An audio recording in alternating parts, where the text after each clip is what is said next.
Can coffee increase your metabolism and help you burn fat? Coffee contains caffeine, which is the most commonly consumed psychoactive substance in the world. Caffeine is also included in most commercial fat-burning supplements today, and for good reason. Moreover, it's one of the few substances known to help mobilize fats from your fat tissues and increase metabolism. But does coffee really help you lose weight? This video takes a close look at the evidence. Coffee contains stimulants.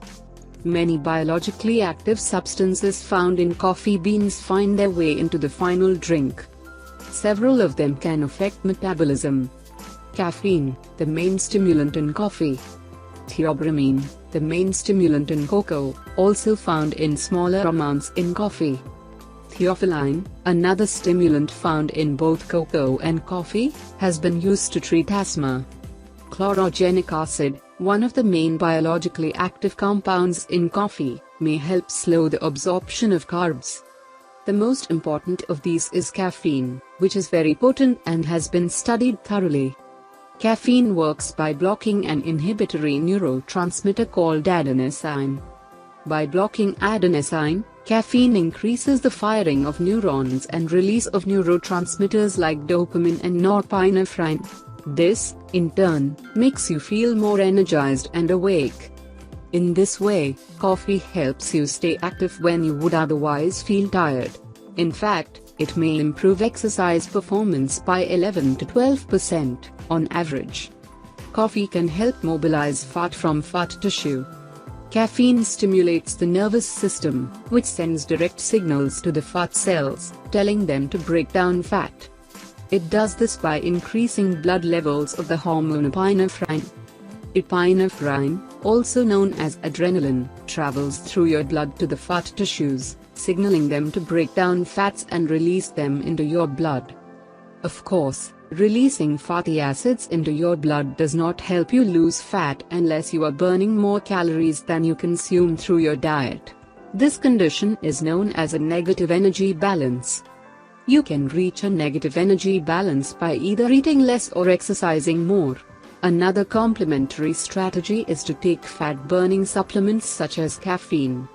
Caffeine can also speed up your metabolism, as discussed in the next chapter. Coffee can increase your metabolic rate.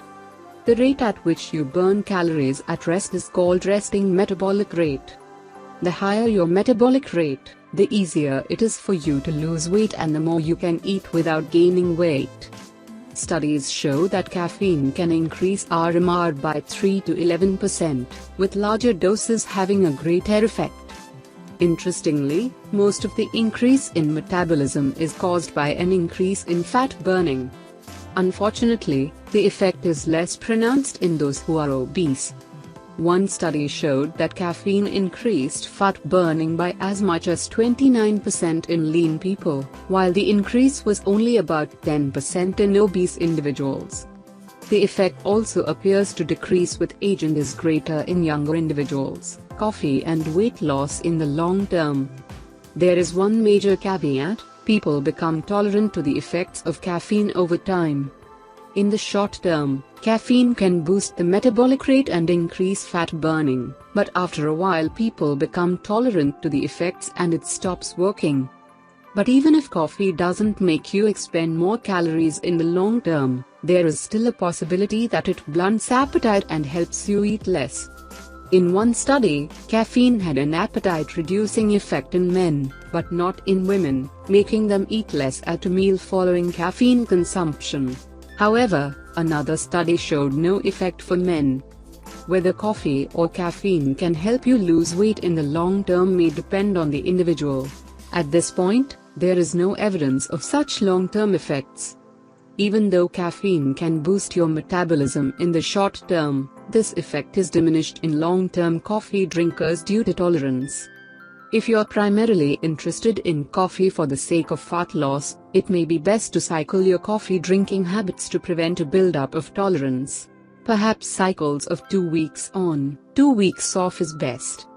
Of course, there are plenty of other great reasons to drink coffee, including the fact that coffee is one of the single largest sources of antioxidants in the Western diet.